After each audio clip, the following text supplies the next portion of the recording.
From Delaware's most award-winning radio news team, this is WDEL Video News. Here's Chris Carl. Among Delaware's top stories for Tuesday, May 1st, residents fed up with increasing air traffic have their say. Brandywine sets a new referendum date. And Congressman Castle wants gun sale loopholes closed. Here are the details. If you're frustrated with the airplane traffic over northern Delaware, you're not alone, and you might want to talk with the FAA about their plans for the area. WDEL's Ken Grant reports on a community meeting last night on the issue. With 50 full-color charts, video presentations, and 30 spokespeople, the FAA held an informational meeting at Concord High School to discuss their proposal to redesign the airspace in the Philadelphia, New Jersey, and New York areas.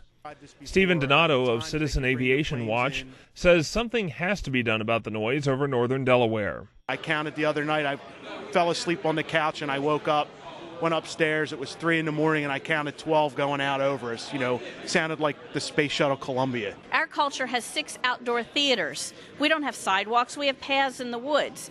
To have a theater production ongoing and have somebody on stage to be and wait for the plane to finish the line or not to be is unfortunate, to say it politely. Until we stand up as a state and say, hey, you can't continue to ignore us, Philadelphia International Airport, we're not going to get the respect that we deserve because they continue to put the traffic over our community. FAA manager Steve Kelly says the airspace redesign project is the first attempt to change air traffic patterns on a large scale in more than 25 years. What we're proposing to do is basically finding a different way to do air traffic control, not only changing the routes and flows of airplanes, but managing the airspace differently, finding ways to adapt around weather more effectively and efficiently, which we can't do today because there's artificial boundaries built into the system. The public has until May 11th to submit comments to the FAA. The defeated referendum in the Brandywine School District is getting a second chance. WDEL's Curtis Gray reports. The new date approved Monday night by the school board is June 4th after last week's defeated referendum with some changes recommended by the superintendent. The changes include a lower tax rate that will cost the average homeowner about $172 in the first year. James Scanlon shared some of the results from a weekend survey, including the question, if you did not vote, why? Many people said they weren't available. About 15% said they were not adequately informed. About 8% said they weren't sure of voting times. So those are some of the responses on there. The district is looking at more than $4 million in cuts affecting programs and staff if the referendum doesn't pass, and mothers like Jenny Moore are concerned. So my mind has just raced in a million directions over the weekend about what would be the determining factors as to which one. Are we talking elementary K through 3? The single ballot referendum will be for 3 years instead of 5 in the old plan. I'm Curtis Gray, 1150 AM, WDEL.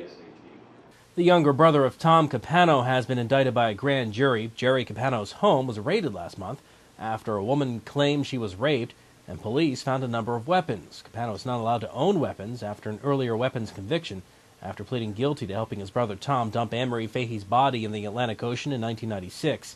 Meantime, Jerry Capano will reportedly not be charged with rape. Surprising results from Election Day in Smyrna. WDEL News continues in a moment. Looking to gain an edge in the technology or design field? Wilmington College's Division of Information Technology and Advanced Communications offers state-of-the-art facilities equipped with the latest tools. Achieve balance, achieve success.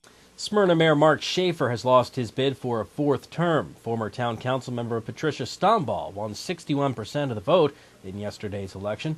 Town council seats went to Bernard Brown, who defeated Regina Brown, and Larry Thornton, who defeated Charles Hall.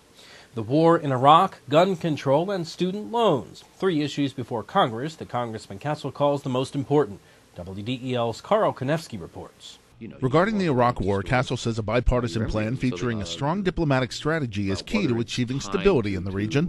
He says the bill on its way to the president missed the mark because it put withdrawal conditions on funding. I think if you have an immediate withdrawal, you'd have a good deal of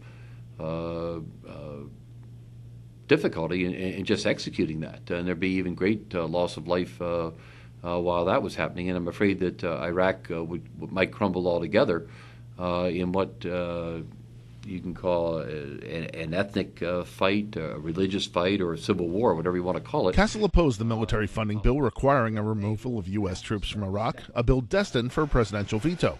Castle says targeting a specific date for withdrawal has never proven successful. If you do this, your enemy just pulls back and waits for that date, and then they say, okay, now we're going to go back into it one way or another. So whether you call it a target date or a withdrawal date or whatever, probably is not as significant as how those who oppose would behave. Castle also wants Congress to close loopholes allowing people to buy firearms at gun shows without having a background check, and says there needs to be transparency in the financial aid process to make sure students receive information about the best loans available.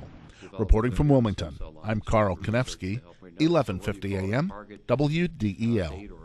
The state medical examiner's office is working to identify skeletal remains found behind a garage in the Newcastle area yesterday. Workers with the tree service company found the remains behind Valley Forge Tire and Auto on South DuPont Highway. Investigators also found liquor bottles, clothing, and camping equipment in the area, which police say is one where several homeless people have lived. Newcastle County government's budget hearings continued yesterday with a look at the 4 elected officials and their offices. WDEL's Ken Grant reports. The sheriff, clerk of the peace, register of wills, and recorder of deeds each talked about efforts to tighten their respective budgetary belts without impacting the services they provide. Councilman George Smiley said he believes all of the offices have met that goal. In the row offices, everything's been able to come into line without adversely affecting, any of the services to the residents of Newcastle County. As a matter of fact, countywide, I don't see, with this budget that's coming, I don't see services being adversely affected in that no one will get the services that they need. The real difference right now is that instead of it being a particular department or a section, it's a county-wide effort in every office, no matter how large, in every section, in every department in Newcastle County, to the point where it used to be we were trying to save thousands of dollars or tens of thousands of dollars. Now we're looking at how can we save $200, how can we save $5,000, how can we save $350. So we're looking at every possible way that we can save every dime. Ken Grant, 1150 AM, WDEL. A heartbreaker for the Phillies. WDEL Sports sends you Delaware. AccuWeather forecast coming up. You could spend your money at the gas pump, or you could spend it on those sexy pumps at your favorite store. Let Dart do the driving. Travel smart. Choose Dart. In WDEL Sports, the Phillies are still looking for their first win of the season against Atlanta after losing on a ninth-inning home run 5-2 last night. The Braves' Andrew Jones hit a 3-run homer off Antonio Alfonseca. John Lieber pitched well for the Phillies, but the team ends the month with an 11-14 mark. Game 2 of the series is tonight with Cole Hamels on the mound against Mark Redmond. All the action on WDEL. Coverage starts at 7 o'clock. The Blue Rocks fell to Frederick. WDEL's Sean Green has the highlights.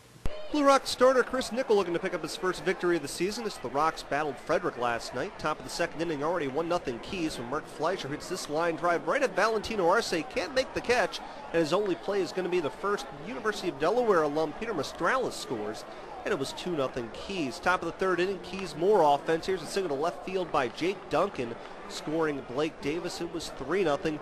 Next batter, Arturo Rivas. He'd hit this double right down the line. It would find its way into the bullpen.